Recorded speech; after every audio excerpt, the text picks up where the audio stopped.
Hey, what's up, everybody? My name is Andrew Davis, and you are watching Conversations in Pop Culture, brought to you by my sponsors, Mixum Printing, the smarter way to print.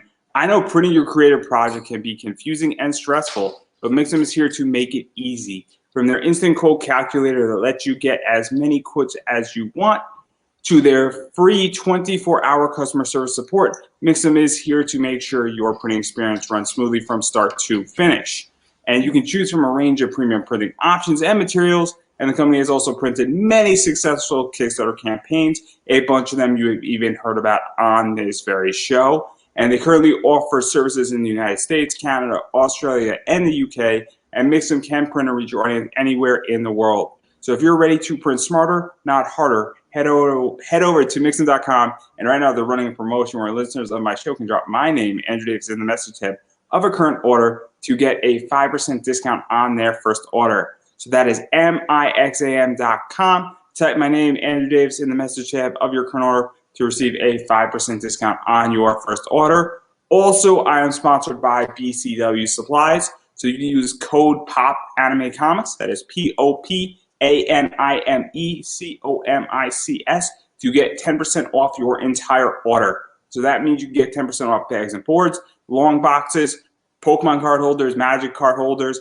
coin holders, postcard holders, loose sleeves, you name it, anything with card collecting, comic collecting, or anything in between dealing with ephemera, you can get 10% off. And I know that I buy in big increments my bags and boards, and 10% adds up really quickly on what I save. So please feel free to use that, and you can use that code continuously with each and every time you order from BCW Supplies.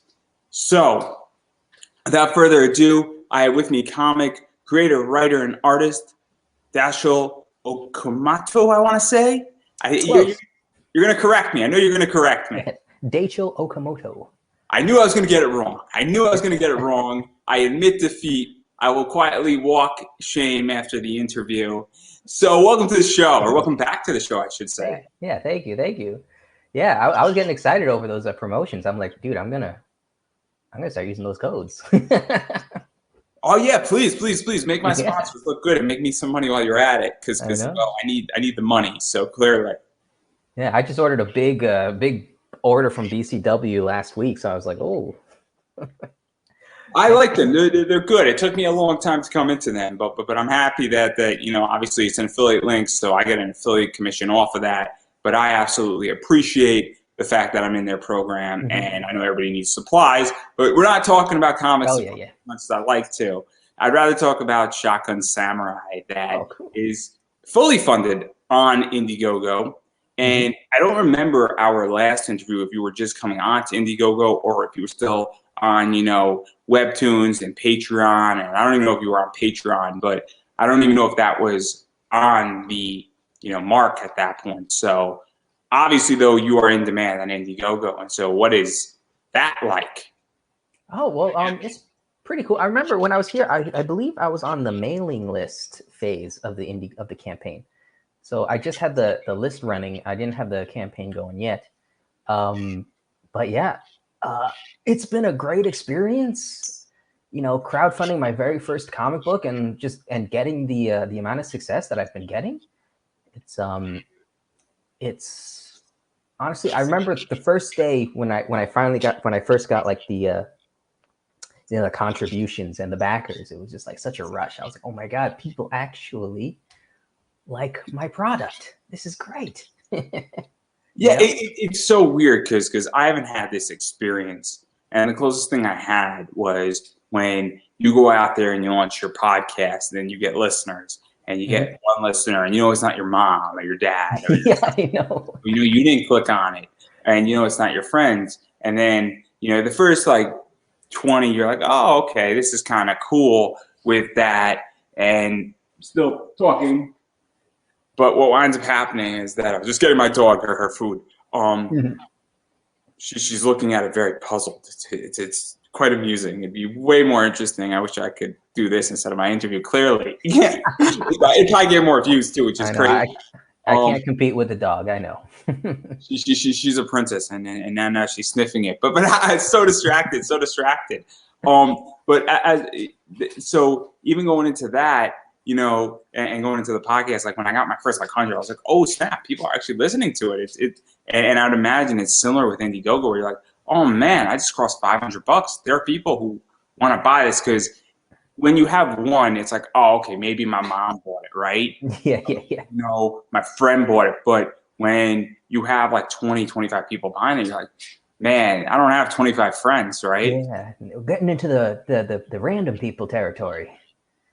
So, And so obviously this was not my first question that I wanted to ask, but it's the best way how to start. So obviously going through that, and you are over 10,000, and so you're in the on-demand phase. I have to wait till I get my paycheck to hopefully back it, and hopefully it'll still be up. I get my paycheck in not this Thursday, but next Thursday. So I'm crossing my fingers. I'll make sure it's still up. Exactly, and I'll be there because I want a particular cover that I'm looking for because I'm actually excited for it, and it's going to be a fun one to read because this is like right up my alley. But having said that, this is my December backing project that I should really create the list. I back one project on Kickstarter and Indiegogo on both platforms every single month. This is my December one. Minus, I call it an Audible because I backed some trading cards for $3, but I'm not counting that. Yeah, I'm letting everybody know that there's two, but one of them was $3. But what is the basic premise of Shotgun Samurai for those who don't remember our interview almost a year ago and really might not have heard about this, or there's a lot of stuff going on, or they just forgot? I got you. So basically, the story of Shotgun Samurai, it's kind of like your classic tale of a samurai seeking redemption. He had a bloody past, did a lot of bad things, and now he's trying to turn over a new leaf and trying to help people and clear his conscience. And the most interesting thing, though, is his mysterious weapon, the shotgun. Nobody knows where it comes from or how he got it, but everyone calls him the man with the dragon sword because that's the only thing they know. That's the only thing they know to call it. So that's basic. That's the basic premise, and then we start off with him wandering through, and he meets his. I got what is it? I have a proof copy ready. I have a bunch of copies ready. Oh yeah, you got images. Yeah. But why don't you show the copy? Yeah, because it's actually at the printers right now. It should be coming in soon. But yeah, that's the cover. That's this cover right here. So yeah, he meets Shotgun Samurai. He meets this guy, the ramen chef, and he reluctantly allows him to tag along with his journey. So he's kind of like the kind of the comic relief character. And then they meet up with Tofu, who's like who they've battled in the past, but now they have a common goal, so they're gonna work together. So it's kind of just like those three going on their adventure. Trying to find a good tofu. Yeah, there you go. That's it. That's a good one. Yeah. Yeah, she's pretty much. I have everything in my files here. I got everything in my files. Nice. Yeah. So obviously, we spoke about this, and that's the basic story, and I loved the entire thing about Shotgun Samurai, and I said it to you the first time, and I say it again, where it's got very much that 80s vibe to it, where this is like straight out of the 80s, and I don't know if that was the intention, but very much when I thought of this, I'm like, man, this is like an 80s cartoon. It's like Samurai Cop, for instance, where it's the idea that you're taking two things that should not work, that are completely not, I don't want to say not suitable, but you wouldn't imagine a shotgun with a samurai. I think it's a fair statement. And then you throw it into it, and then it's their adventure, and well, a lot of stuff's going on, and there's enemies, and there's people teaming up, and all that stuff, and it's very cool because it's very pop culture-esque. And so where did all this idea come from? Because there's a lot of stuff going on, and I could easily see this being put out into Hollywood, and Hollywood making an absolute amazing action flick out of this. I hope so. If you have any connections, send them my book. No. Oh man, I may not have people that know people that might actually make this happen. So technically speaking, you never know. It's All just right. it's 6 degrees of separation, because I know a bunch of people who are trying to pitch to Netflix right now with certain projects, and I'm more than happy to make an introduction. Oh, cool. Yeah. Oh, hey, there you go. Yeah, sure. Yeah, I'll throw you a little finder's fee. Why not? Oh man, but I guess to answer your question, where did the idea come from? Yeah, because and I know I asked you this like a year ago, but obviously it's such a great idea where you've taken the classic samurai tale, Uh-huh. because and then you threw the shotgun as a sword in there, and then it's just these 3 or 4 people's adventure, and we have a bunch of tropes in there, but then you also throw it up on its head a little bit, where we're adding very much, I don't want to say an archery tone to it, but there's like long weapons now in place, and these people have to sort of think outside the box to deal with the shotgun samurai. And Mm-hmm. it's really just, it's so great that you replace this with a gun, because I haven't seen anything like this before in the samurai era genre. I mean, I just had Ada on with Ozzy and Madison Hawthorne, and they take a very different approach to their book. And it's definitely not a gun instead of a sword type book. Yeah. Honestly, like I like I always regard it as just like this that moment of like just inspiration, like the lightning bolt of just suddenly me and my friend were just joking around and I created this character of a shotgun because I had a toy shotgun and he had a the samurai outfit, the yukata, because he's Japanese. And he didn't have a character to cosplay as. So I just said, hey, I have a shotgun. Why don't you go as the shotgun samurai? And he said, that's stupid. That doesn't exist. And I said, oh, yeah, it will now. And then that night, I just drew up 3 pages. And then I showed it to him. And he was like, you can draw? And I was like, what?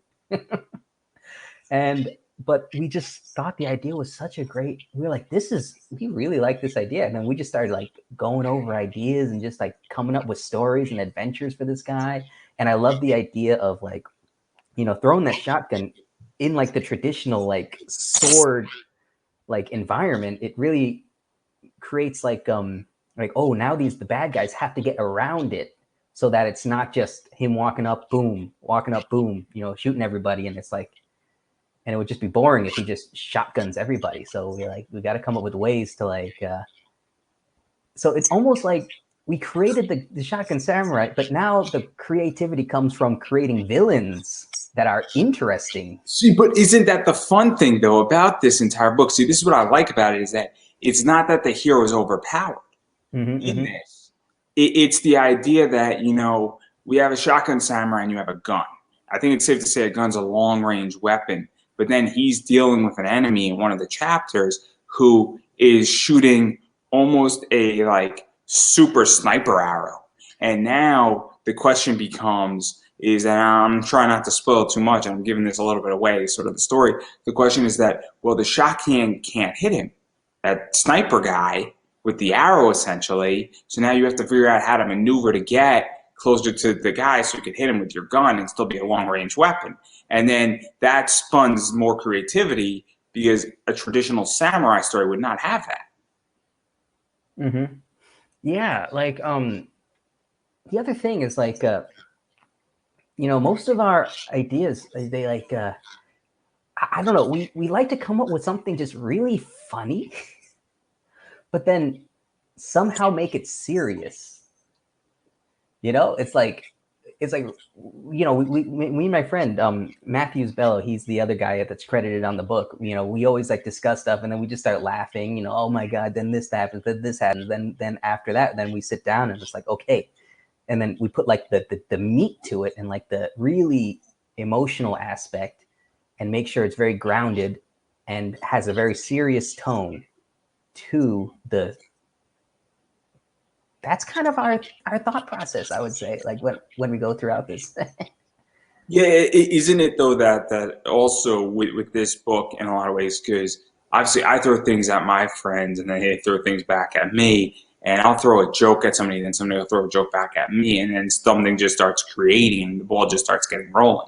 And it's very, very interesting when that happens. You know, obviously when you talk about creativity and how Shotgun Samurai started out as a joke, I have a panel called Exploring Dystopia through Attack on Titan, Fahrenheit 451, and The Walking Dead. Mm-hmm. And that entire thing just started out with me and my friend just drinking and bullshitting. And I just threw out an idea. And my friend's like, you know, that's kind of a good idea. And then I was like, oh man, let me just roll with it. And then it's just that spark of creativity. And then you start throwing jokes in there, and then things just start happening. And it's just like the timing is just so perfect. And it's so weird when it's like the idea that creativity breeds creativity. Mm-hmm, mm-hmm. And I hate to be like a self-fulfilling prophecy, but it's so interesting when that happens, when you're writing and when you're thinking and when you're coming up with a solution to a problem. You know, this entire year has been that for me. So I know, like, Yeah. I legitimately have had to be creative almost every single week this year. Uh-huh. I've taken 11 days off this entire year. Like, wow, that's 11 days off where I legitimately watch like 60 hours of anime during my time. nice. That's a good way to spend your time off. Oh man, I don't remember like half of what I watched. It was terrible. That's how anime is. You just binge it, and then when you're done, you're like, "What did I just watch?" So I digress right there. But I do want to talk a little bit about this story because obviously we have the Shotgun Samurai who wants to right wrongs in his past and is sort of going on a realm of repenting in a lot of ways. And he wants to make his mistakes and correct them. And, you know, obviously I think he's taken a few lives and he can't bring those people back, but he can also be better and do better and, you know, prevent, you know, certain death from happening and not necessarily kill innocent people or people who do not deserve to die. And what is that like to really build out his character? Because obviously we have that trope, but we also have the idea that he's also not completely like Rurouni Kenshin, for instance, who is a massively cold-blooded killer who's not going and then goes the complete opposite way. I don't want to say woke because Rurouni Kenshin's not woke, but it's the idea that Rurouni Kenshin goes from being a cold-blooded killer to going to being I'm not going to kill anybody. Yeah, absolutely no killing. That's yeah. It's like going from one side to the other in a snap, and Shotgun Samurai is not there. So obviously there's still some killing going on. It's just a lot less, and even building that character out because we see samurai stories where there's a lot of killing going on. Vagabond's a good one. You know, there's a lot of killing going on in Vagabond, and those samurais are not at all. You know, there's no repenting in that world. Yeah. Oh man, yeah, that's true. Yeah, I try. He's definitely more in the I would say, like, you know, because he was. I don't know if you he did do a lot of killing, but he always had like his code, like, you know, don't kill kids. That's like something important. And I'll say like, what is it? And then I'll give a good word is that his killing has had unintended consequences. yes. So if you kill the father of a 3-year-old and that father is supporting the mother, that's an unintended consequence is a good example of that. Yeah, that's kind of I won't go too much into it, but that's basically you're touching upon why he changed his ways. Basically, he's starting to see he saw the unintended consequence because he thought he was just going to be an assassin.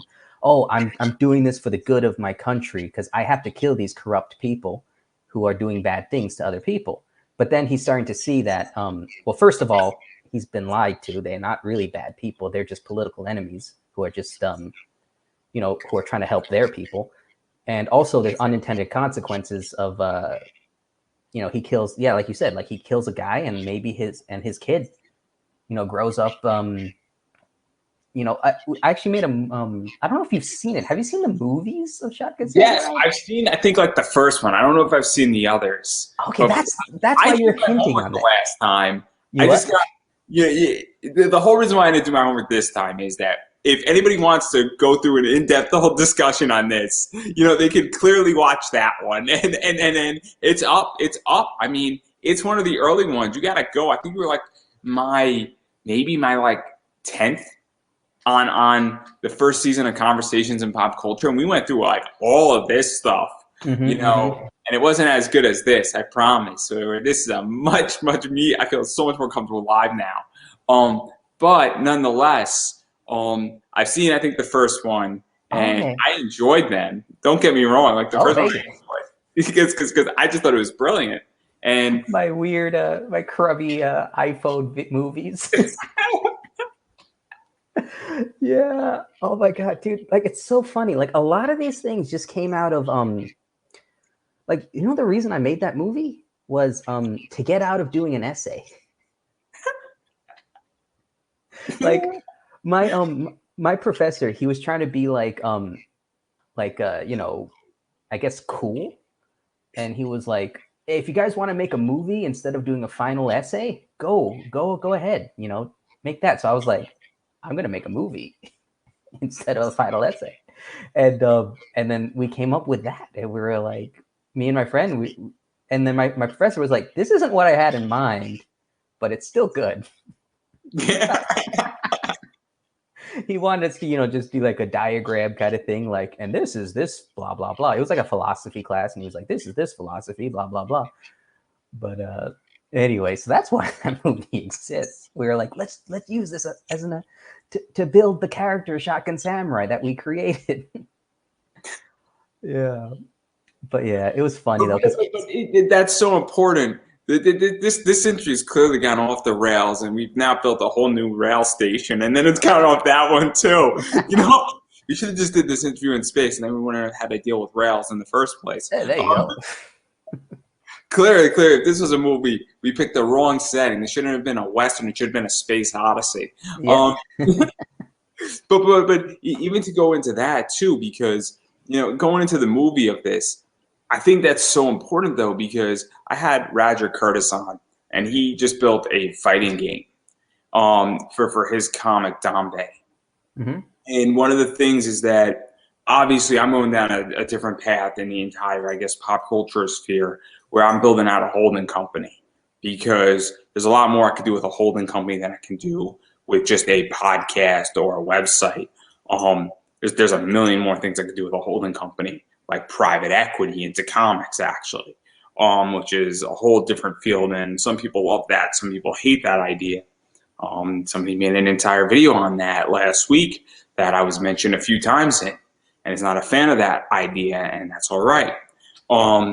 It's not that hard to figure out who that person is, and I'm friends with that person too, and it's all right that people have different opinions on things. But that movie adds depth, though, to Shotgun Samurai in a lot of ways, because somebody says, oh, I can now visualize it, and oh, there's something beyond the comic out there, whether it's the greatest movie, if it's a short movie, or if there's like 9 of them, and they're maybe 5 minutes long, it adds a whole marketing arm that didn't exist before, because it's out on YouTube, and I think it's on Vimeo, or it's somewhere out in the entire atmosphere that you type in Shotgun Samurai on YouTube, or you type in the Samurai gun, that thing's gonna pop up. Chances are it'll pop up if you type in Samurai Cop. It might not pop up on the first thing, but now what is that like? Because that's a big marketing arm in a lot of ways that's extremely passive. That makes sense. Like, I think differently than everybody else. I see. Yeah, I've always wondered like where like a lot of my sales come from, and I'm just every now and then I'm just like, oh, someone backed. Oh, someone backed. I guess that could be where they come from. Just like one of the things for me is that if I write a comic, I have a podcast that has 150 downloads and is doing anywhere from 900 to 1,200 plays every single week with me just tweeting out once a day on that show. If I attach Pop Anime Comics to that, that's a big marketing arm. In a lot of ways, that requires very little maintenance. And I have about 45 episodes that have to be released on that show. And then this is going to get into podcasting, and then I push this out. And every episode that I do on this gets anywhere from 200 to 400. Sometimes they get more.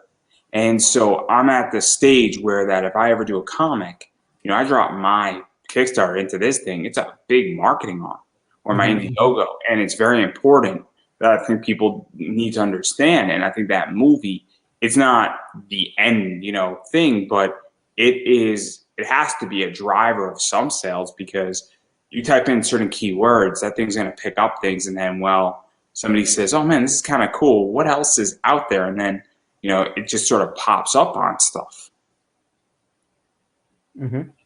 Yeah. I mean, most of this was just like, what was it? When we first started,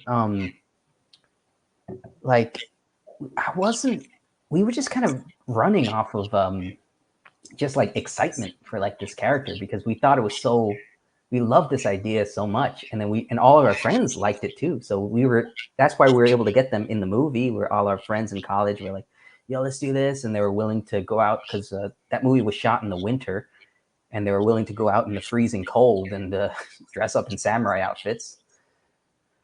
But anyway, and then to even go further, because once you made the movie, is I think you had like 3 or 4 pages of the book, or maybe you had a little more, and then the movie came out, to avoid obviously writing an essay, because that's how it should be done, right? I mean, in a philosophy class, it wasn't even like an art class or like a movie class or like a political science class. It's like, no, it's philosophy.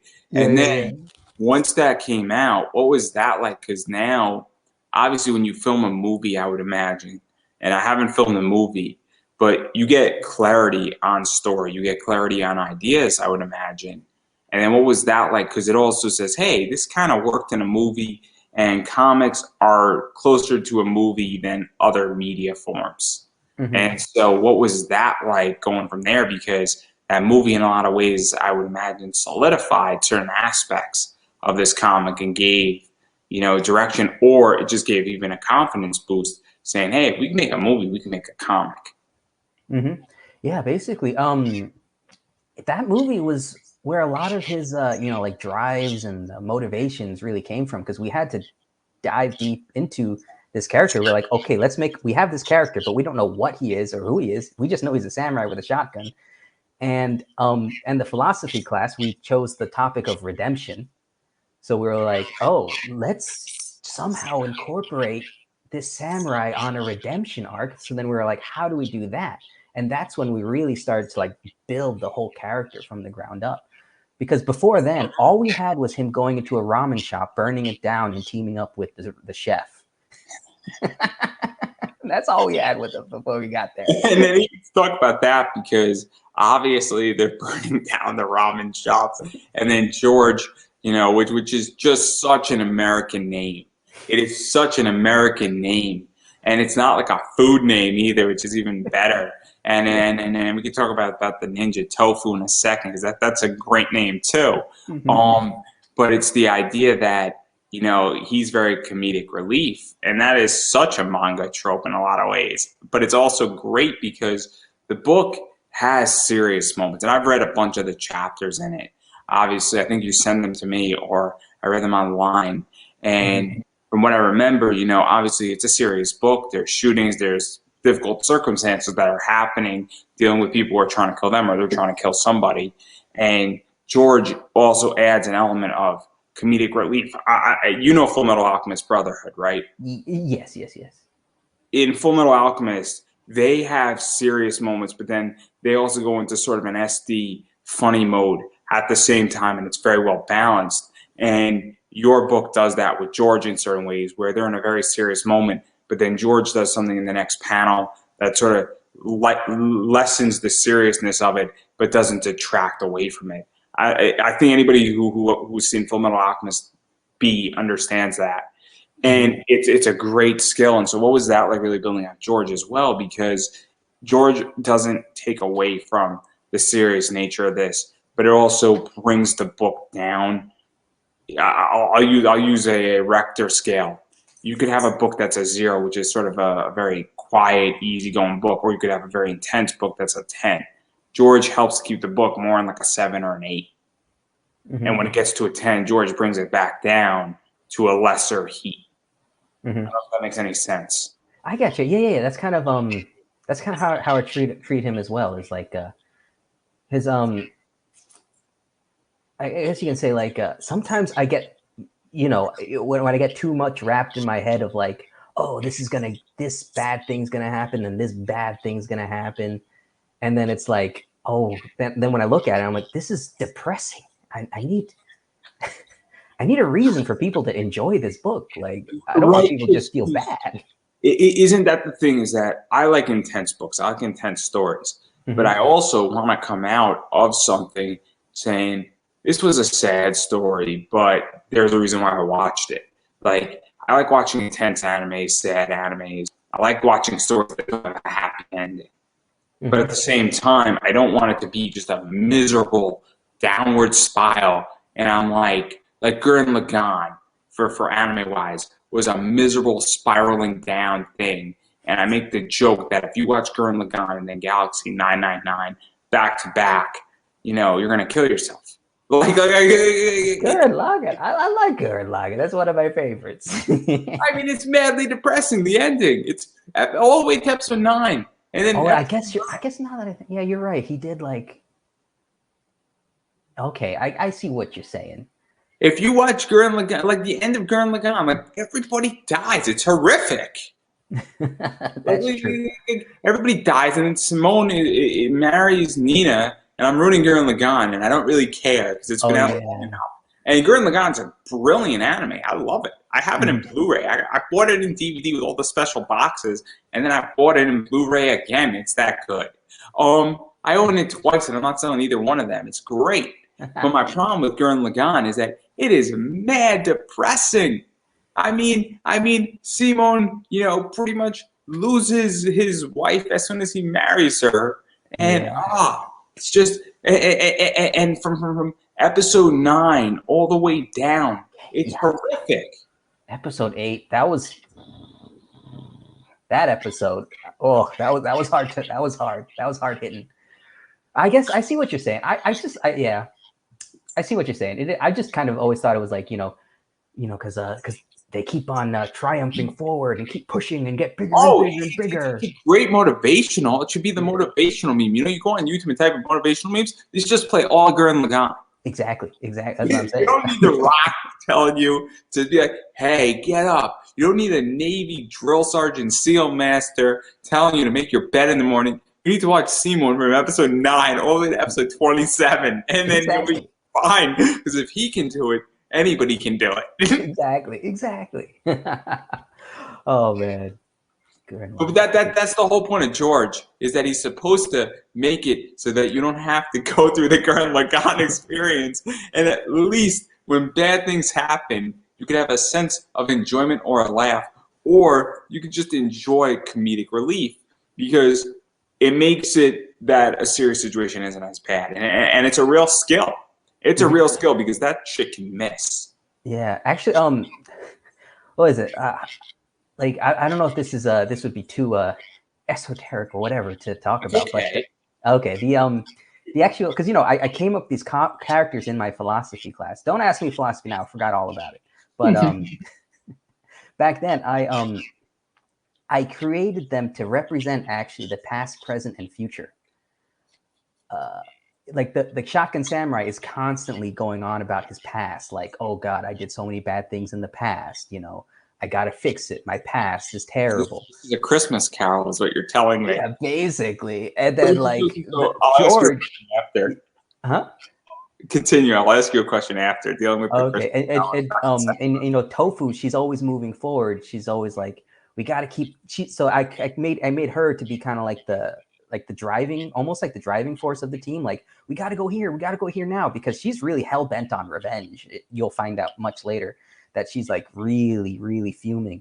And that's going to be like the downside of like, her character, is that she's like blinded by revenge. And then George, he's just the simple guy living in the moment, living in the present. You know, that's why he's always happy. He's just enjoying the moment. So I'm going to ask you a question. It's a bit of a tangent, but it might be relevant to Shotgun Samurai. Yeah. How many ghosts are in A Christmas Carol? God, I'm gonna say 3, but It's not 3. It's 4. There are 4 ghosts in A Christmas Carol. what's the 4th one? I have no idea. I Wait, was why looking, are you? How do you I know was there's looking 4 at there? trivia the other day because the I participated in trivia and there's like Christmas trivia and I'm like, there's got to be 3 in this because I want to win, right?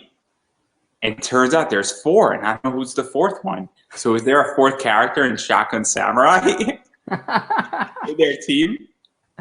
Oh man. Well, I mean, yeah, he's kind of on and off again. He We, will we don't have join. to spoil it, but I thought it was funny because we're talking about philosophy and rooting in philosophy. I mean, A Christmas Carol is a very philosophical book, and it's one of those things where it's kind of funny in that regard. But that's a big tangent in a very very interesting way, and I don't want to go too further into all these characters and all that stuff because obviously there's a lot of stuff going on, and I thoroughly enjoy Shotgun Samurai, but I do want to talk about it being very much a manga because it, unlike Ozzy and Madison who were just on, they said their book was a more of a comic, and I think yours is definitely more of a manga.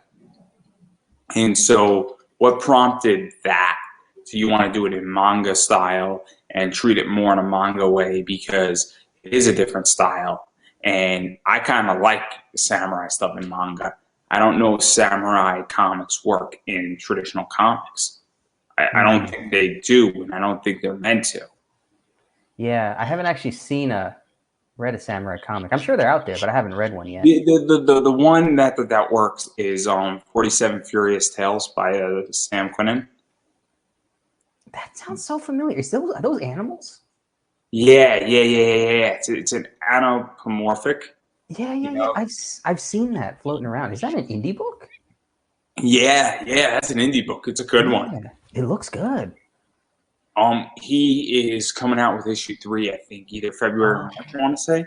Okay, I must have seen like some promo for it somewhere. His first Kickstarter didn't fund on the 3rd one, but the 2nd one will. Oh, okay, I gotcha.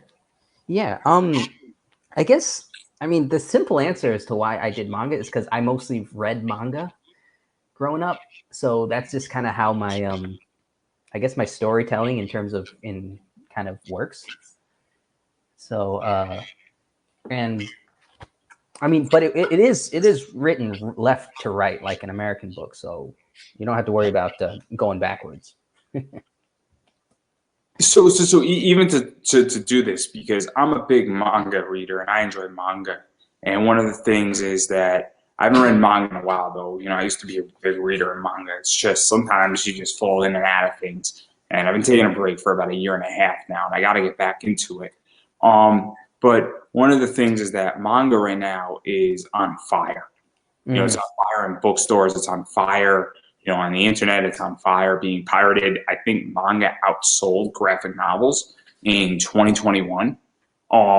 And so, what is that like? Because I had Coffee Allen on, and I've had a few other people who do manga stuff, and some people do American manga, some people do hybrid stuff, some people do manga style. But what is that like to be in that position with your book where manga is beyond popular at the moment and people are really flocking to it and people really like it, and there's a whole generation that says graphic novels are okay but we want to go in the manga section. I was on Barnes & Noble Black Friday and people had like 20 books and they were super excited, and like there was like all these kids and older people too, and they were having like an intimate conversation in the manga section, and I was just looking at them. I'm like, oh my god, like this is so cool in so many ways because they're. And so what is that like for you to be though having a book that really fits this criteria? Yeah. I think it's just like kind of a perfect timing. That probably helped a lot with my success on Indiegogo, was the fact that there is this kind of manga craze going on right now, and everyone's like it's really especially in the American market, everybody knows manga, everybody knows so when they hear manga they already have they have a very positive like image. So I just say it's like a manga, and they're like, "Ooh, I like manga," and And also, I would imagine, and obviously, you're West Coast, right? Yes. So there is, I don't know if you know the store. I can't think of its name. It's a Japanese name, but it's on Avenue of America, and it's a Japanese bookstore. Oh, And in New York City? yeah, Oh yeah, I grew up in New York, so I know New York better than so California. I don't know. It moved Kinokuniya? there recently. It's like starts with a K. Kinokuniya. I know that place. Yes, yes. Were you at their new store or no? They shut it down? The one by Bryant Park? Yeah. So no. The one at Bryant Park is still there. Oh, okay. That one is still there. Have you been to that one? That's the one I usually went to, yeah. So, cause you know what's up on the second floor, then, right? The cafe? Is that wait. So, do you remember the mural by the escalator? Oh my god. I'm drawing a blank on that one. So that the reason why I bring this up is because this is also a very interesting point where that mural was done by the guy who did Vagabond, and it's Vagabond is on the wall. You kidding me? So he flew in from Japan, and they paid him, or he might have done it for free. I don't know the full story, so I don't want to go misrepresent. But that was done by him on that That's wall, amazing. like the main characters from Vagabond. And No way. Yeah. so as you're coming up, you see the samurai and you see it. And the reason why I only know that is because he has done one of my favorite series called Real, which is about wheelchair basketball. And before that, he did Slam Dunk. Yeah. I mean, So he's one of the artists that I follow, and I use to I study his artwork to refine mine. so I think Real is actually better than Vagabond. Which is Vagabond is the samurai manga of all time. It's that Yeah. and it's that and Lone Wolf and Cub. Mm-hmm. Those two. There's no competitor to either one of those books. But I think Real is better than Vagabond. And that's just my opinion. But when I say better, if you put Real, One Piece, and Vagabond in a room, One Piece wouldn't make it out alive. And One Piece is a great story. It has nothing to do with. It's just that Vagabond and Lone Wolf and Cub are in a whole different echelon. It's kind of like Astro Boy. You can't put One Piece up against Astro Boy. You just can't. You Yeah, can't put they're like Jack against One Piece either.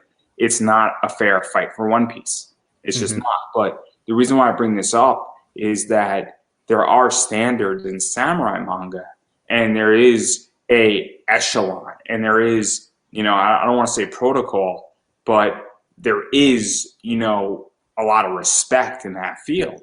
And so you're not just in a manga field, you're in a very niche and very respected manga field where there are people who obviously go down this road. And I don't think having a shotgun is a disqualifier out of that position for you.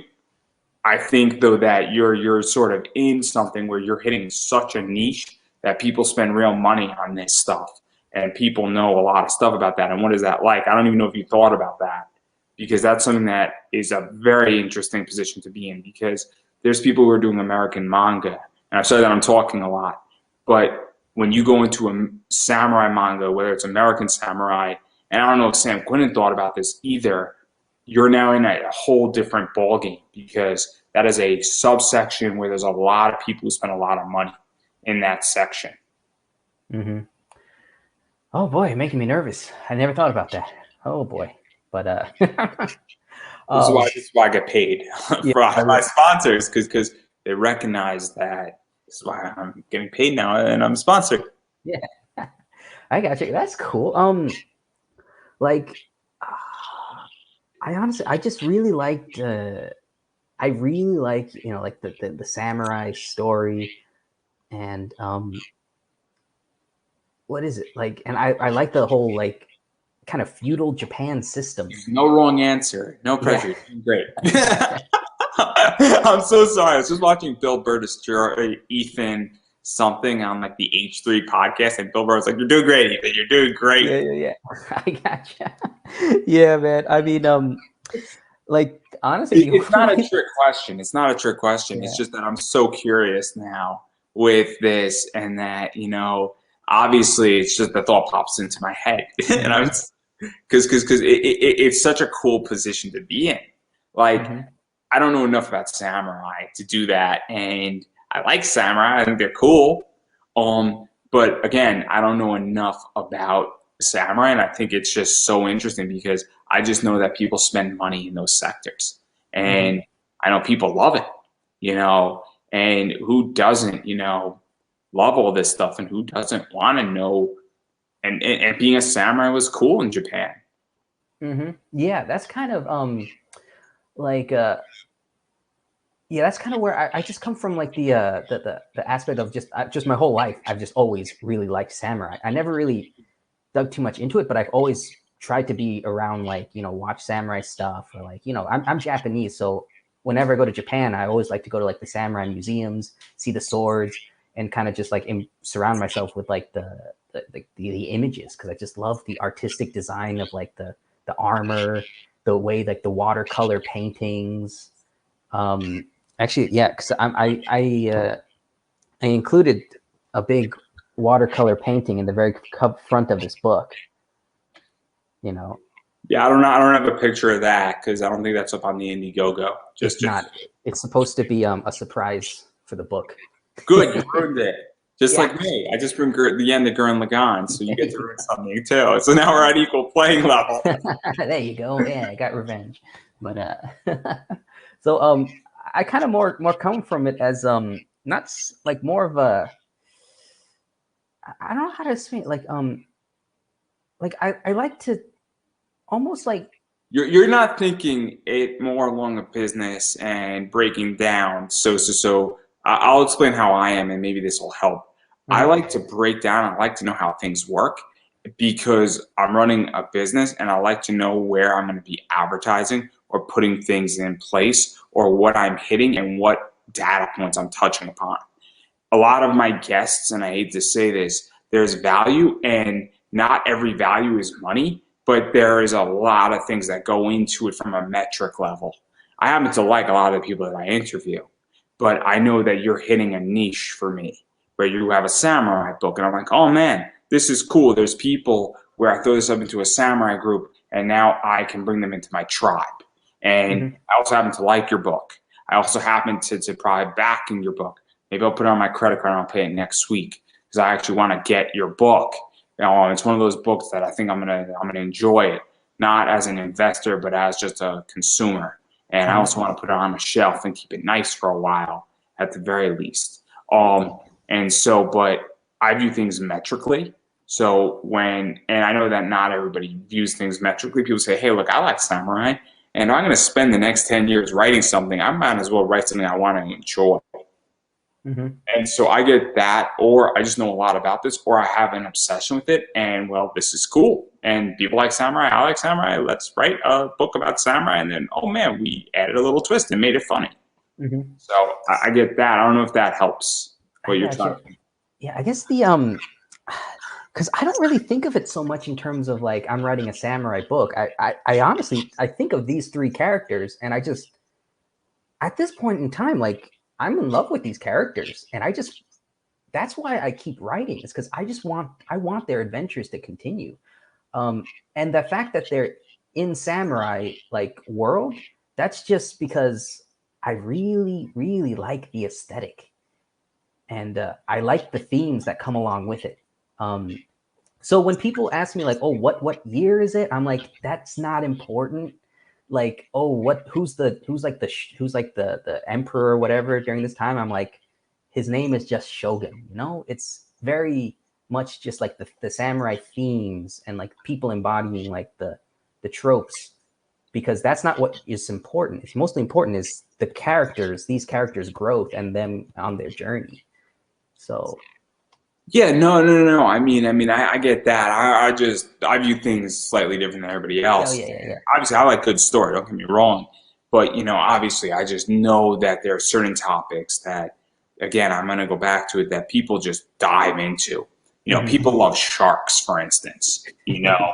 People who love sharks we'll talk about sharks, and I got no problem sitting across from somebody at a bar and having like a 2-hour conversation about sharks, okay? No problem. If somebody's like a super samurai fanatic, no problem sitting across from them at a bar, because it's not a contentious conversation, and I'm going to learn something, and it's a cool conversation. And I think it's just something that I know very little about samurai stuff. You know, I'm just hoping that G-Shock makes a samurai watch in the next 6 months, and I'm going to go buy it because that's cool. Because G-Shock has cool watches. See what I'm doing here? I'm giving product placement because I may or may not have sent out a advertising request to certain people. No, I didn't send out anything to G-Shock. Or did I? That's the question. You're practicing. I actually really do think a samurai watch from G-Shock would be dope, though. Like it'd be so cool. Like red Bushido armor. Oh, it'd be so cool. I wear that watch all the time. I'd advertise that for free if they did it, because it would be such a cool watch. I already know. I want to design it. They just released cyberpunk watches that are dope. This is such a bad interview. We're on like complete tangent level down the road. It's my second interview. It's fine, I guess.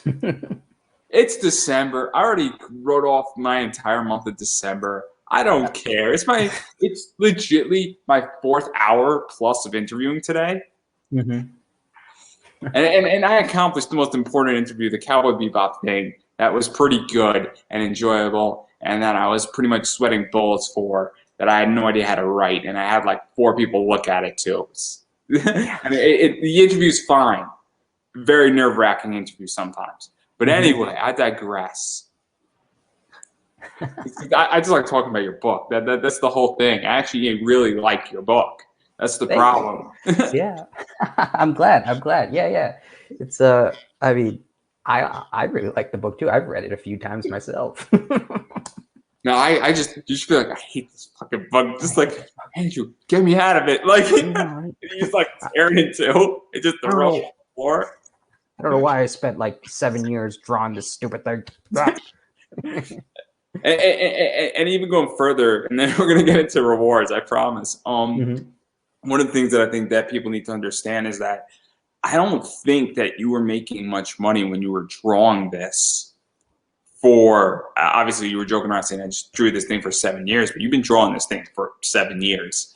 And I don't think that you were making money on it for most of those years, and you weren't making anything that was substantial. And so obviously, what was that like? Because, and I'll just preface this because I'll tie me a little bit into it as well. I'm now making money as a podcaster and doing live streams, and I'm not making a hell of a lot of money, but that's obviously I'm on my 2nd round with Mixum. Obviously BCW is an affiliate link, and that's helpful. But I'm now making money as a podcaster, but it took me 9 years to get here. So, I made money in other ways, because when you're interviewing a lot of people in comics, you pick up inside information and you pick up trends a lot quicker. I don't want to say inside information because it's not inside information. It's more trends, or you pick up insights into things. But all that stuff was public. It's just that I got access to it. And when you're doing an interview and then you're releasing it a week later, you know, obviously I get sort of, you know, because I did the interview and then I release it later. So everybody else got information the same way. But it's the idea that it helped me as a comic book investor, doing all those interviews for 7 years pre-recorded. And then in August, I got my sponsor of this year. So I know exactly what it means to not get paid for 8.5 years. And my first sponsorship went straight to paying my StreamYard for the year. And I got rid of a bill. So I didn't see any of that money. But I also got rid of a bill. And that's a big deal. People don't understand what that means. But what was that like? Because that's a thing that I think people need to understand, that you're now pulling in 10K on this, you're in demand. And now you're at a stage where you're pulling in money off of this. And that it's not a career change of money, but you're pulling in money. Yeah. Well, basically, it's almost like hard to believe, like because I've been in such mindset of just like drawing, just in finding free time to draw, because just out of my own sheer passion for the story. And I had to learn to draw because my first few pages were really bad. So I had to learn how to draw, and I'm actually at the stage now that people are paying me for commissions. So like, and it's really exciting. I'm actually drawing someone else's book right now, and I'm rough drafting another book. So and it all started from like just some stupid idea where I drew like, I don't know if I have any. I can show you some maybe I'll show it later, but and like it's almost feels like I would celebrate, but I'm so tired. See, I'm not at the stage where I'm drafting people's podcast shows, but I probably could do it if I really wanted to. Like, I could build somebody's show. I could build their infrastructure. Mm-hmm. And it's not even that hard anymore. It used to take me about a week to write a interview. It takes me about 3 hours now. Oh, wow. Okay, yeah. So I went from working on an interview for probably about 18 hours down to 3. And that's because I do thorough research, but I also know how to do that work. And the point I'm trying to make is that I would imagine with comics, it's very similar, where, you're now at the stage where something that would have taken you a week to do takes you a day, or takes you 6 hours, or drawing actually now is becoming, I don't want to say second nature because it's just off the thing, but it's now becoming good. I don't know how to say that, and I'm trying to be not offensive, saying your work sucks. But my first podcast was horrific, no question.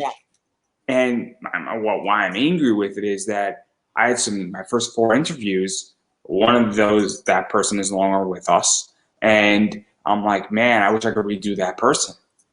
Because now with what I know, how far I can push lines, the questions I can ask, the intellectual level, and even my confidence level, and because I wasn't as loose as I am right now. Obviously, we're joking around saying that clearly this should have not been put into the Western. I should have made this into a Space Odyssey interview. I wasn't there 9 years ago. So I would imagine that 7 years ago when you started, you weren't where you are right now. No, yeah. Could I show my screen real quick? Oh yeah.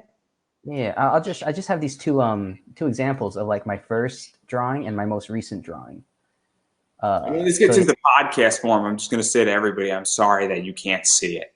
Yeah. So this is my first like drawing of Shotgun Samurai, and this is my most recent. This is not Shotgun Samurai, but he is a samurai. So as you can see, like back then, I never even believed that people would actually pay me money or even for my book. I was just making them to show my friends because I thought it was funny. Most of the stuff I did was because like, wouldn't it be insane if I actually made a book? That's what I kept telling myself. I was like, what if I actually did it? That would be crazy. And I was like, I'm going to actually do it. And then like, I got like the first like 8 pages out, and then like my friends, they looked at it and they were like, oh, I guess it's kind of fun. Like they were like, and I was like, don't worry, I have stories in mind. You'll see. And then when I got the next like 20 pages done, then they were like, that's when my friends started getting invested into it. Like, wow, I really like this. See, my friends are going to bet against me, and I know they're going to bet against me, and I'm going to bet against their bet. So I'm really going to be shorting them. So they're going to be shorting my book, and then I'm going to short my friend's thing, and then they're going to short the short. There you go. I don't know what that means, but I assume it's getting money. It's such a bad thing. Just watch The Big Short and you'll understand everything what I just said. I gotcha. Oh man, yeah. Like for me, most everything I do is just based off of like almost just like if it's funny. Like, you'll appreciate what I'm doing in March. You'll really appreciate what I'm doing in March. oh, okay, yeah, that's good. Yeah. I don't want to Okay. tell anybody. I'll tell you off air because you'll really appreciate it. I know. I know. If you have the sense of humor that I have, you'll Hmm. appreciate what I'm doing in March, and you'll just be angry you didn't think of it. People Okay, in yeah. March are gonna hate me on Kickstarter. They're gonna hate me, and I'm gonna love every second of it. And they're gonna be buying me Mm. a house, which is crazy. Oh my god, yeah, I can't wait to find out. I'm curious, but But I digress. I digress. So obviously, I do want to talk about rewards because you got a bunch of cool stuff going on. Mhm. So obviously, I want to show because there's only 3 covers, and I don't think you've added any new cover so far at this point, Mm-mm. right? I just want to make sure I'm up to date. So Okay, okay. obviously, we have the Joe Ball cover, which Mhm. is the proof you have, and Mhm. so that's a cool one, but that's not my favorite. And that's not the one I'm going to buy. We have the manga K or Ka Adi cover. I don't. Mangaka Odie. That was his handle back then. I think he's changed it to just Odie. He has a pretty popular webtoon right now called Tomahawk Angel. I And don't spend much time on Webtoon. I should though. I really should. It's something that I need to get into because there is a lot of good stuff out there on it. mhm. I was trying to get somebody who's doing something on Kickstarter, and they're just not. They want to stay anonymous, and I'm like, legitly, you don't have to share your screen, and you could just be an avatar. Like, maybe I'll have to reach out and say, hey, I got this idea because it's like a little witch comic on Webtoon, and I'm like, it's kind of a cool book. It's kind of Mhm. Mhm. fun, and person only has like 100 or 200 bucks on Kickstarter. I'm like, let me at least attempt to help them get funded, you know, because I like to give back. Mhm. But then this is the cover I really like. Oh god, yeah, that one's so cool. Jose Garcia, like, I don't know who Jose Garcia is. I don't really care because it looks awesome. yeah, yeah. He used to work at DreamWorks, and now he's just an indie comic artist. And I reached out to him on Twitter, and I was like, I need your artwork on my book. You're just like, hey, I got this book. Are you interested? Right? Oh no, I was just like, yeah, I was like, hey, how much? I will pay anything. I want your book cover on my book. See, isn't that interesting though? Because these are 3 different people, and it's kind of crazy because obviously, not to keep dropping me into this interview. I'm that type of guy. I'm extremely egotistical. But Aren't we all? I reached out to Claudia. Yeah, I can't say her last name. She told me like 50 times. I think it's like Yanisello or Yaniselio. Mm-hmm. I don't quote me on that, but I just asked her, and it's one of those things where with cover artists, isn't it just interesting? Like, hey, I'm doing this project. Do you have space? Or are you interested? Or I need your thing, and I only need it in 6 months, or I need it in 9 months. Can you fit me in, right? And then the worst thing that can be said is a no, right? Mm-hmm. Mm-hmm. And so, like, it's such a weird thing, right? I mean, I don't know. I haven't booked a cover ever, so I don't know exactly how it works. But what is that like? Because we're in an interesting space where there's a lot of talent that you can choose from at this point. Yeah. Yeah. I mean, like the hard thing is finding out when they're open because most of these people I just kind of like just like watching their Twitters, and then every now and like with that Odie guy, he rarely does commissions. And he just said, hey, I'm gonna take 3 commissions this month. And I was like, I just messaged him and I was like, I want one of those. How much? That's usually how I just reach out to these people. Like, hey, you doing commissions? And then like if they say yes, I'm like, how much? Because they also want to know that you're willing to pay. Because like they don't want to think that like, oh, I'll give you 10% of my profits or whatever. But yeah. Yeah. So. I mean, I like to pay my artists. I Oh also yeah. I'm going to be booking something with my Kickstarter that's going to involve a cover to some degree, and I'm going to slightly try to figure out an arrangement to maybe reduce it a little bit, where and it's tricky because some of these people are expensive, and Mm-hmm. I want to figure out how to structure the deal better because if I want somebody who's a top person, I don't want to pay astronomical positioning, but there's ways to have structured deals that are better. And maybe I could trade ad space. Oh, I see what you're saying. Yeah, if you have something to offer, that's true. Yeah, I mean, Because that's something that can be very valuable, mhm. especially if they have a Kickstarter. And I'll trade ad space that's saying, look, you got a Kickstarter all month long. I do 16 interviews. How about your next Kickstarter? You have a spot on my show for 16 ad things right in the bio, and maybe you can cut me like a $200 break. Oh, that's not Because, a bad idea. I mean, because whatever. it reduces it, and if the person has a $1,200 position and brings it down to 1,000, it's not. I'm not completely throwing you out of the wind, but I like figuring out things. Also, I want other things out of people who do work for me. Like I want you to put it on your Facebook wall, which I think is more than fair. If I'm still paying full price, so if somebody's $500 for a cover, I expect you to put it on your Facebook wall on Yeah, day one of the Kickstarter. exactly. Yeah, that's kind of also what I look at too. Is like if the artist has like like a following or something that I can get some of their audiences. So like that's why I also pick the people I have, because they not the art is good, but they also have a following that I can attract as well. I go a step further, and this sounds a little weird, but I also look at how they interact with their fans. And the reason why I do this and they interact with people is because I don't want an asshole fucking cover artist, because that reflects poorly on me. So I don't want to employ an asshole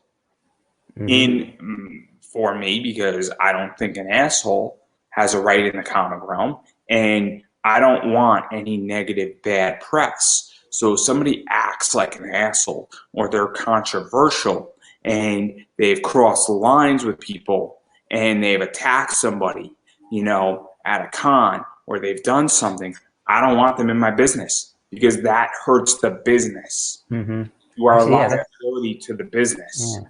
This is a business to me. It's different if I'm interviewing somebody and they're controversial, because that is good for the business. But if you're working for me, that's different. If you're a contractor, you become a liability throughout the contract.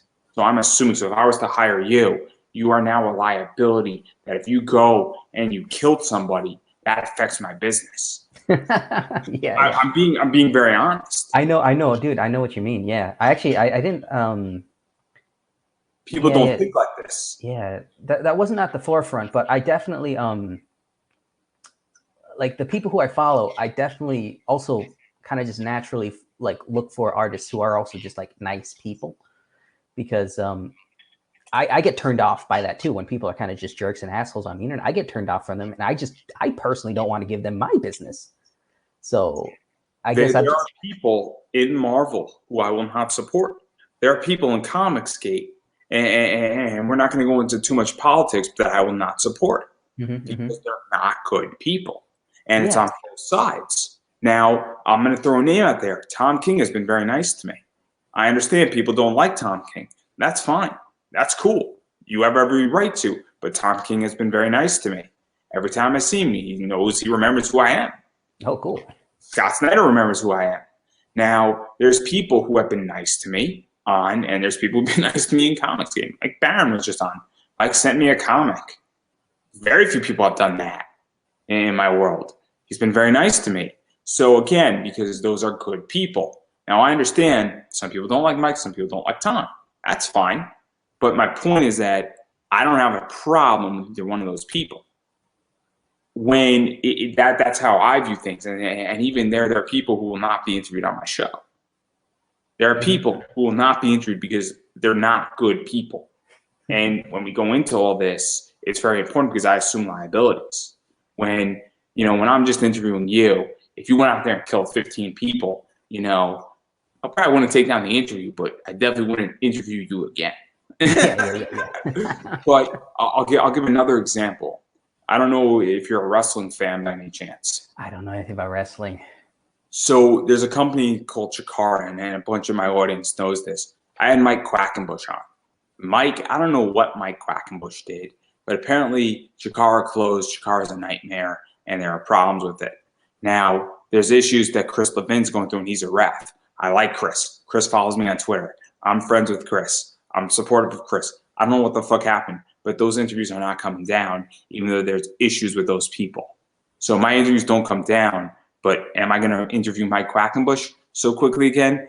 Probably not. Will I interview Chris Levin? Probably sooner than Mike Quackenbush. But again, I assume the liability when I do interviews, but I assume a lot less of a liability because you're not an employee of mine or in a contract of mine. I think it's something that people need to understand, and it's so complicated, but that's such a tangent of a position.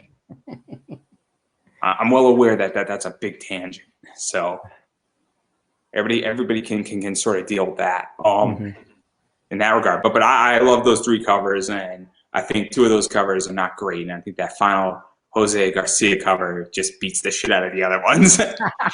I know it is the top seller by almost a third. well, you know what you're doing for volume 2. Just 3 of those, and you'll be good. You'll be good. I gotta grab him. Yeah, I know. So, I mean, he's so swamped right now. Like everyone's getting him.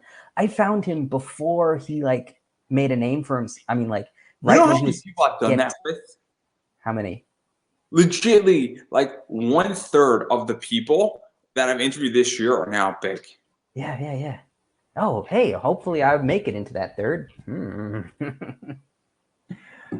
But, you don't think the person I just interviewed today is going to be a superstar in 6 months from now? Of course. Yeah, I thought she's already a superstar. She did Cowboy Bebop cover. Oh, no. She's just getting started. Yo, give me your contact. I want to get a cover from her. You should, because she's not that expensive.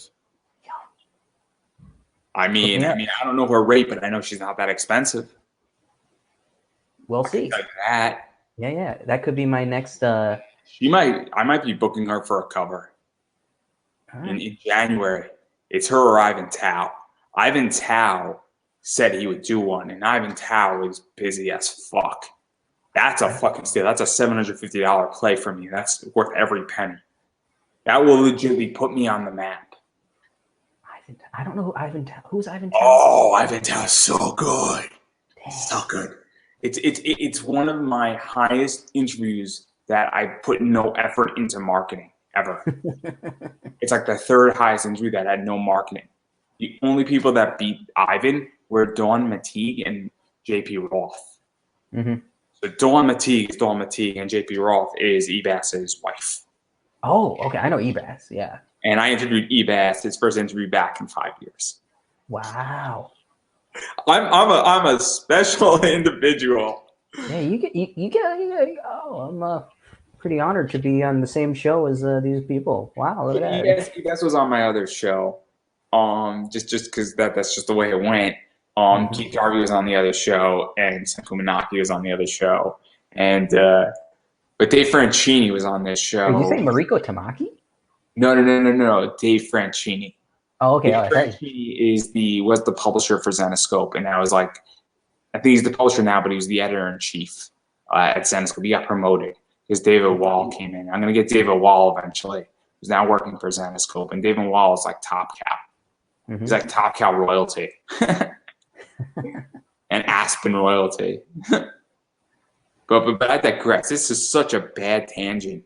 It's clearly, I did not prep up. I'm supposed to be in that like Indie Comic Vault, show like in an hour or 2, which is horrific because I don't think I'm gonna make it. Oh, you're going on Indie Vault soon. Yeah, I don't have to. I'm not okay for anything with them, so no pressure. And they don't dictate my schedule. I dictate my schedule, and I'll probably stop in for 20 minutes around like 11:30. So we got like an hour. But I digress. You should join me. I'll send you the link. No. Like, hey, I haven't seen you in a while, man. How are you? Yeah. Really funny.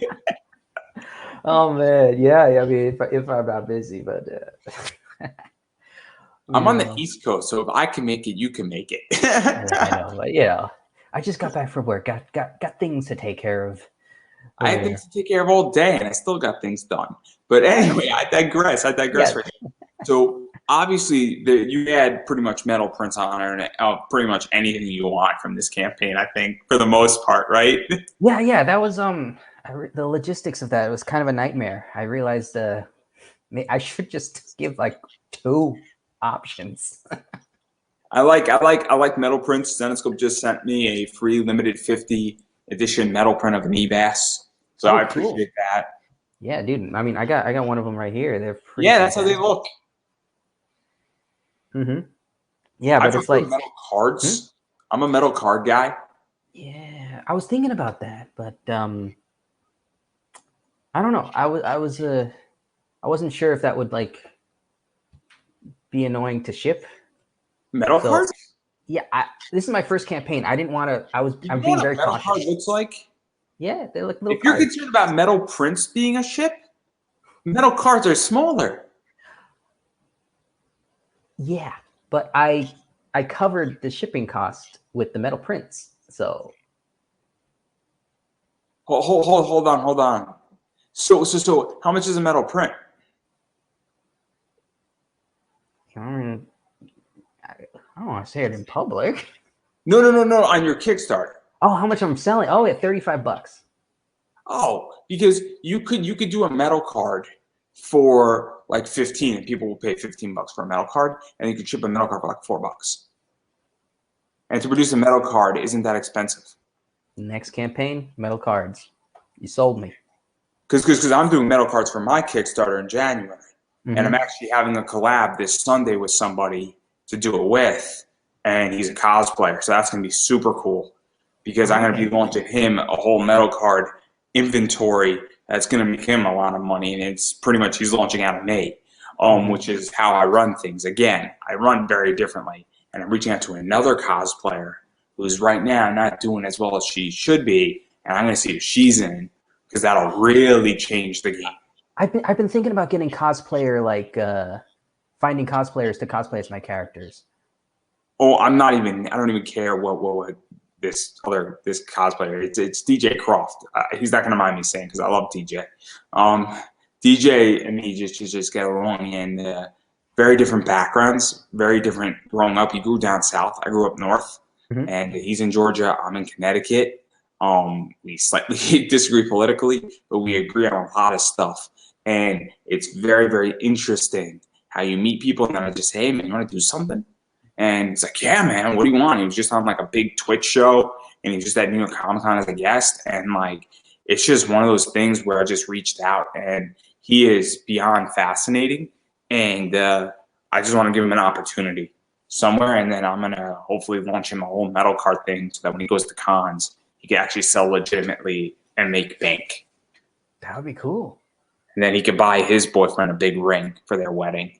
Oh, nice. That'd be cool. Yeah. And then hopefully I'll get invited because I would love to go down to Georgia for a wedding. I think it would be a blast. Dude, yeah. Georgia's a nice place, God. I was just down there like in August. I'm hoping if I make DJ enough money, I'll get invited to his wedding. But I digress, though. But even joking around, because I know how much metal prints cost. What are you taking me for, man? Well, actually, now that I think hard about it, it's because I already was selling like I had like 4 cards attached to my campaign before I learned about metal prints. So because the way you make money, a new card. What? Sorry. I was rudely interrupting. Oh, okay, gotcha. No, I already had like 4 cards attached to my campaign at the time when I learned about metal prints. And so I didn't want to add a new card because I was like, there's already so many trading cards on my campaign. So I was like, metal prints. Because one of the things that's really advantageous is that one of the things that I want to do and where I think I'm going to really make money is that I want to target metal cards to an audience that's already backing my campaign and adds it in as an add-on on Kickstarter. Because the shipping, if you have a physical book and people are adding on metal cards, then because if they're already getting your book, because your metal things are already add-ons, right? You can't just get a metal print by itself, right? Mm-hmm. So the metal print doesn't change the shipping. Oh, okay. Right? I guess not. Yeah, it's not so much. that's the whole thing with a metal card, is that this is where I was going with that entire discussion. This is what's really important, is that I like things that don't change the shipping. Or let's say that a metal card was 15 bucks and it was an add-on, right? And let's say it changed the shipping by $1 and the metal card wasn't that expensive to produce. All of a sudden, if you lose 50 cents on it, but you made a $15 sale, who cares? Because you're moving pennies around for to make 15 bucks. You know, if you lose 10 cents to make $15, who cares, right? Exactly. Yeah. So if the metal card changes the shipping by 50 cents, you're not losing any money in reality. You're just making 90% profit instead of 96% profit. But 96 and 90% profit is not going to change your bottom line. It's not 50% profit versus 90% profit. That's a bigger movement. But I digress right there. So obviously talking about those trading cards, because that's what we really should be talking about. So obviously I have this one right here. I have them all here, man. I got you covered. Nice. And then this is tofu. And I don't know who did tofu. This is, I think, you know, Shotgun Samurai stuff. I don't know. This card's in the 4, right? Yeah. And then there's I don't know if this one's an add-on. That's an art print, actually. Oh, okay. I didn't know. I get confused because and then this is this an art print or a trading? No, that's a trading card. Yeah, I don't know if I have the 4th trading card now. Oh yeah, it's that Jose Garcia cover. Like, yeah. That's why I didn't put it in there, because it was already in there. Yeah, because that was originally just a trading card. No. I don't know everything. You know what it is? I got a lot of stuff going on, so I asked this, and very, very interesting in that regard. Yeah, no, when I hired him to do art for me, I asked him to do that, intending to put it on a trading card. But then when I saw it, I was like, this has to be a cover. So I was like, it's a cover now and a trading card because I promised it, but so it's both. Why not? And then obviously this art print is pretty cool too, and I think that's pretty much included with everything, right? So I would rather have that in a trading card, to be honest. Yeah, that got added in way late in my campaign, so metal card. Maybe in the future. Yeah. I'm just saying. All right. I'll tell you exactly how to do the metal card stuff too. You'll thank me in a long time. Okay. I know exactly the market to target with that too. Zenoscope fans love metal cards. So if you could get into like 10% of them, they buy it. That's how I got into metal cards. Oh my God. Okay. Yeah, you got. So that's my market. January, I mean, I'm targeting a very specific niche, and I am building a product for a particular client. And I have no qualms announcing it, because if I build something they want, they're going to want it because it goes right in their collection. And a lot of those people know who I am, and they're going to buy that metal card because they like me. Nice. That's the best. Because it's a family thing, and when you're on these streams and you're engaging and people recognize your name, you know, it's something that is weird, and I don't know how to explain that any other way. It's a very weird concept, but I digress. But obviously there's a lot of cool stuff, and then the coolest thing that I think you've done is doing this little bad boy right here, and I think it's a comic, right? It's a 1-page comic. But it's still it's so when you say a 1-page comic, what does that mean? So basically, so this started off purely as a joke. Like a friend of mine on Twitter just came up with, he said, "Nuclear Warhead Samurai is better than Shotgun Samurai." So then I drew out a page of what Nuclear Warhead Samurai would look like, and then months later he said, "Put that on my campaign. I'll advertise it to my audience, and we can push your campaign to $10,000." And I was like, okay, I'll do it. And then I advertise it as like the revolutionary 1-page comic book will become free with every backing if we get to 10,000. And So what does that mean? Is it just like the cover and then on the back side of it is the comic, or is it the cover, a page, and then a back cover? yeah, it's there's a cover and a back cover, and then the inside is just going to be the artwork. So it's just going to be the cover stock folded over and stapled for no reason. But see, the reason why I like this, and I'm going to bring up somebody's name into this. So I back a lot of projects on Kickstarter. I don't play Indiegogo versus Kickstarter. I'm not a purist. I just want my comics, right? So Jamie Tyndall did something for the Miss Me Out book, where if they reach a certain amount, you get an 11 by 17 print by Ash Matty. Now, you and I both know, and anybody who's been in the business, that producing an 11 by 17 print, the most expensive thing about that is the art. Yeah. Because if you produce them in even a limited quantity, it's not that expensive. And if you produce them in enough bulk, it's really not expensive. I know exactly how much an 11 by 17 costs. Exactly. Yeah. But why that stretch goal was important is that stretch goal cost Jamie pennies to produce without the art. Ash Matty was a little bit pricey, but I don't even think Ash Matty's that expensive, all things considering, when Jamie basically picked him up. I don't think I'm revealing anything that's a secret. What changed it is that he had to ship that print in a box. That's why that stretch goal was different. That stretch goal was something that it was the thought that counted because it added money to the shipping.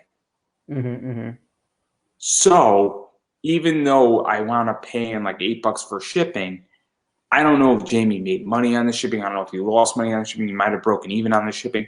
But it's the idea that, all of a sudden somebody now has changed their shipping because they broke a stretch goal. And now that book did like 90,000, or might have even done like 100,000. So maybe Jamie could have taken a little bit off, and maybe he made 30,000, not 35,000. But it's the idea that I think with this book in particular, it's the thought that counts more so than anything else. Because it's the idea that you're saying, hey, I'm going to just do a one-page comic and staple it and do the stupidest fucking thing I can think of. Like no offense to you, but I think it's the thought that counts. And that's why I bring it up, because I appreciate, as a backer, because I'm going to do something that is just thoughtful and not necessarily that occurs me an expense, but throws my backers something that says, I give a shit about you. Yeah. And we had a lot of fun with it. Like, me and my backers in the audience, like, we were always everyone was just joking about it, and people were spreading it, the word was spreading around about this one-page book. What's going on, So I just appreciate when people do that. And then also there's this thing which can be added on to it. Yeah. And the great thing is, I'm an artist myself, so I was able to just produce that. So. And so again, I appreciate the fact that this thing you didn't have to do it. It's a lot of work. It's kind of a stupid thing, but it's also getting across a big finish line. And I'm trying to be as very nice as possible, but this is such a ridiculous, maybe it's not stupid, it's so ridiculous. And it's over the top, but it's brilliant. And it also shows that you actually understand that you're giving back and you're doing something. And I think that's what people want.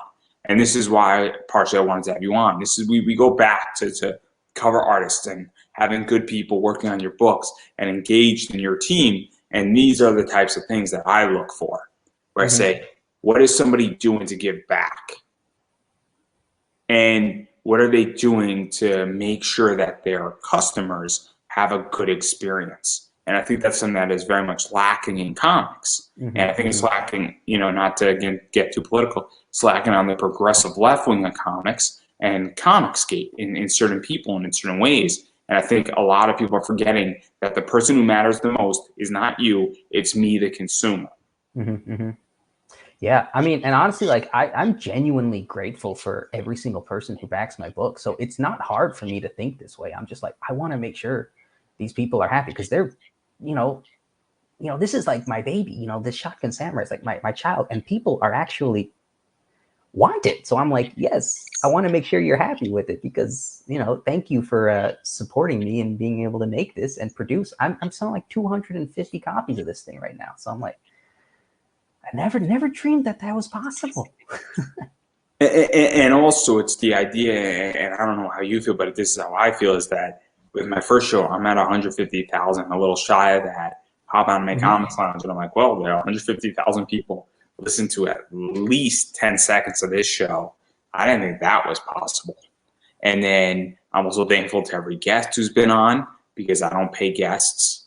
And then even with this show, I mean, you know, people have listened to at least 3 seconds of every episode. And I'm thankful to a bunch of people who are on. And obviously, you know, I'm thankful to my sponsors, you know, and I think my sponsors also recognize that I'm bringing them business. I know exactly how much business I brought them in the last year. And since they started, I know relatively the exact number. And I'm pretty sure they're happy with me at the moment. So that's the important part. Until today, of course.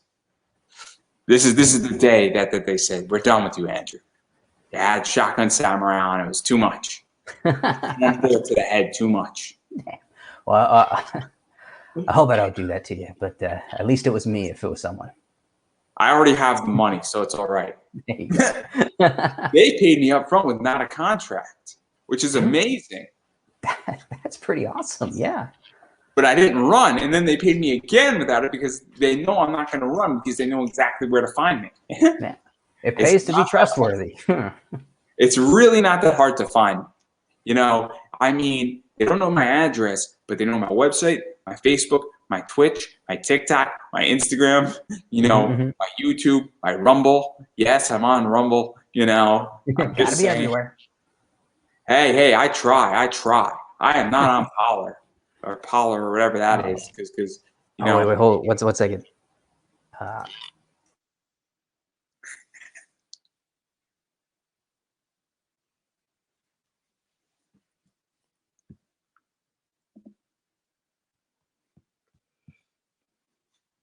He's been summoned.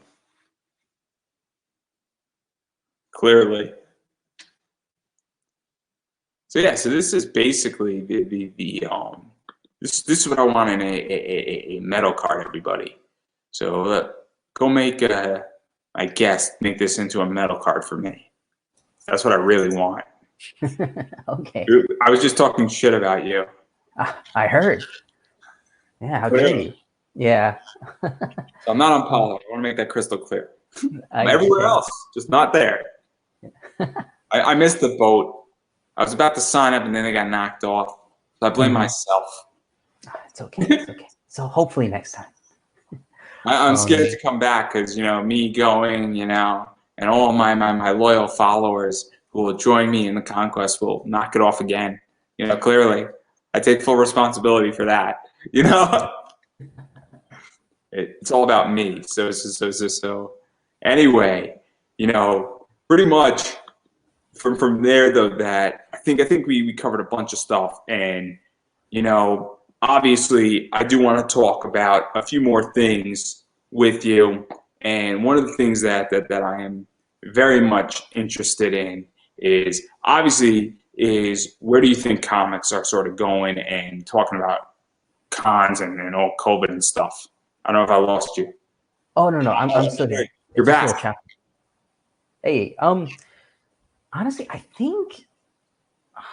So just to give you some context, obviously, you're on West Coast, but everybody know sort of what happened at Anime NYC, where Omicron, a virus, sort of somebody with Omicron broke out, and there's issues now with COVID, and well, despite Anime NYC having serious vaccination checks and masks, it still happened. And I know that San Diego happened, and nothing bad happened there that we know about, and Emerald City happened, but cons are not exactly working out the way they're supposed to. And even with all these extreme checks, there's issues. And I'm curious where you think that's going, and even where just comics are going with crowdfunding and all that stuff. In terms of cons, honestly, I'm not so much. I was hoping to start getting into them with when they started opening up. So I'm hoping they continue so I can start selling my books there. But honestly, I don't know.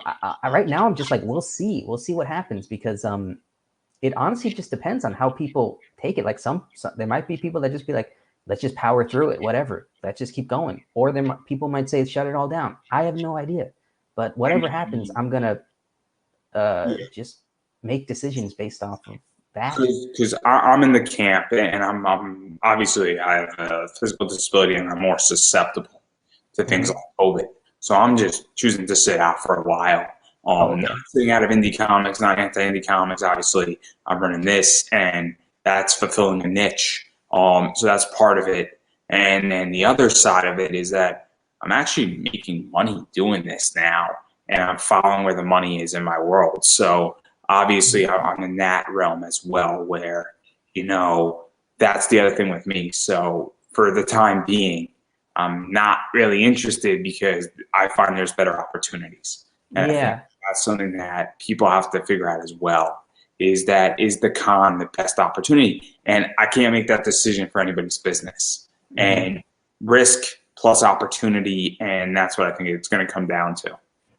Yeah, I mean, in terms of crowdfunding, like I've found pretty good success in crowdfunding. So I like, and it's much like, I don't have to go anywhere. Like I don't have to. You could turn on Netflix. Yeah, and like I don't have to. And it's like, I don't have to see anybody. Yeah, and the best thing is, it's like a pre-sale, so it's like I know exactly how much I need to make. Like, it's not like with cons, you have to have the product first, and then you go there and you hope you sell. But here, you sell first, and then you make the product. So I'm like, it's kind of like a producer's dream almost. I mean, my Kickstarter is all digital, so the product is just digital. It's great. Oh, that's nice. with exceptions of like 2 or 3 items are physical, like the metal cards and stuff. Yeah, like I think I'm doing 2 metal cards, and then I'm going to be sort of producing a book, But again, I'm going to know the exact number. I mean, I know the exact number now. It's just a matter of how many I'm going to be selling, and then where does the rest go? It's pretty self-explanatory. But again, my rewards are all digital, and my pledges are all digital, and it's great because it makes 100% sense. And my Kickstarter has developed that way purposely because I do not want to ship things. I ship a fuck ton of books every year because of my eBay business. And I make good money doing it. My average sale on eBay is $95, and my shipping is $11. That's not bad. I lose about $1 on shipping, but my profit margins and my profit is like 63% right now. That's good. I know. It's amazing. It really is. I know what I'm doing in this sector, and I have good months and bad months, but that's not the point here.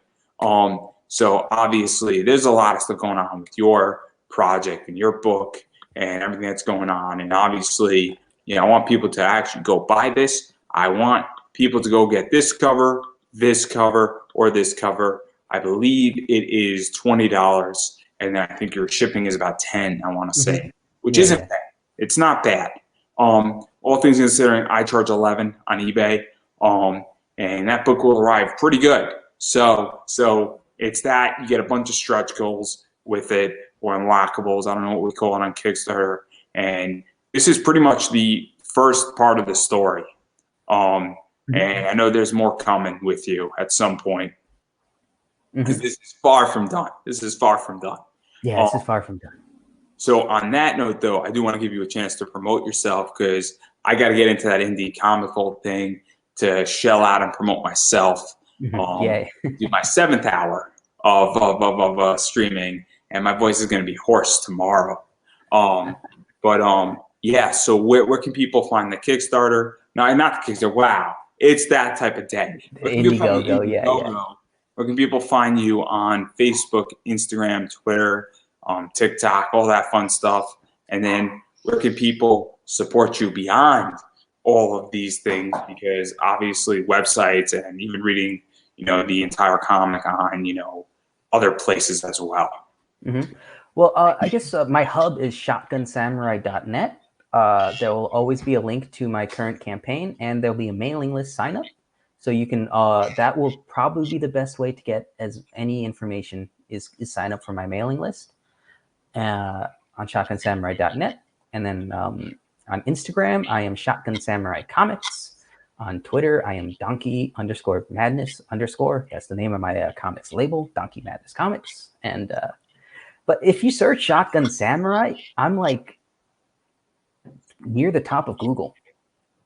So that's probably the best place. But shotgunsamurai.net, simple is the simple answer. And all the information is there. For those who don't remember any of this, the link is in the description. It's an hourly link because Facebook does not like certain links, and they actually take off and kick me off their platform with certain links. But in an hourly link, they don't care. So it will bring you to all those links in those proper places. So click them, use them, and it's pretty self-explanatory. So that's something that I just want to remind everybody. And then I'm going to continue to say it, is that you have to support indie content creators. And what that means is you have to back their Indiegogos, their Kickstarters. You got to buy their books, because we are not Marvel, DC, Image, and all the money that is raised from crowdfunding goes into those books. And so when you actually buy and pledge to the book, you're helping making it happen, and you're helping making the next issue happen. So that's something very important to do, as well as follow people on social media, join mailing lists, because I get it, money's tight, it's Christmas, I get it, but if you join somebody's mailing list, that is just as important, and also sharing it out into Facebook groups, tweeting about it, Instagramming about it, and all that stuff, because that also goes a long way as well, because things aren't what they used to be in algorithms. As far as for me, obviously I am also an indie content creator, so please, if you're printing a book, use Mix'em. Obviously type in, Andrew Davis, you have 5% off your comic order. They print everything, so I don't know whatever you use, but if you're looking for a printer, Mix'em is pretty good at it. Also, if you are shipping out books, I like my books to arrive perfectly. So BCW has a lot of supplies, and you get 10% off your entire order, and you can keep on using that code indefinitely as long as I'm in their affiliate program. So please use that, because I do get a commission off of it, and it does help to support this show. And if you'd like to go even further than that, beyond just sharing out what we do here and what I do, because I'm the only one who works here, I work hard. I work very hard. You can actually buy me a coffee, and that's very much like Patreon. And you can buy me 1, 2, 10 coffees, and that goes a long way. All the money that actually is from buying me a coffee just is legitimately sitting in my PayPal account and hasn't been touched, minus my first sponsorship with Mix'em that helped to pay for my StreamYard for the next year. So all that money is just sitting there for a rainy day when I don't have a sponsor and I have a bill due, so that I can continue to go to seasons 4 and possibly 5 without having to worry about having monetary issues of having a streaming service to support what we do and to be on different platforms. And obviously, the more money I have, the less stress I have as far as just getting the base requirements for my business. So if anybody feels inclined to, feel free to do that. Otherwise, obviously just use my codes as well. And that's pretty much where I'm at. So I appreciate all the support, and I'm going to give you the final word. All right. Well, yeah. Thank you very much for having me on. Thank you, everyone, for watching. Please check out Shotgun Samurai. I guarantee you'll like it. It's 288 pages. It's a huge book, so you will have plenty of reading material. Thank you. And that is a wrap.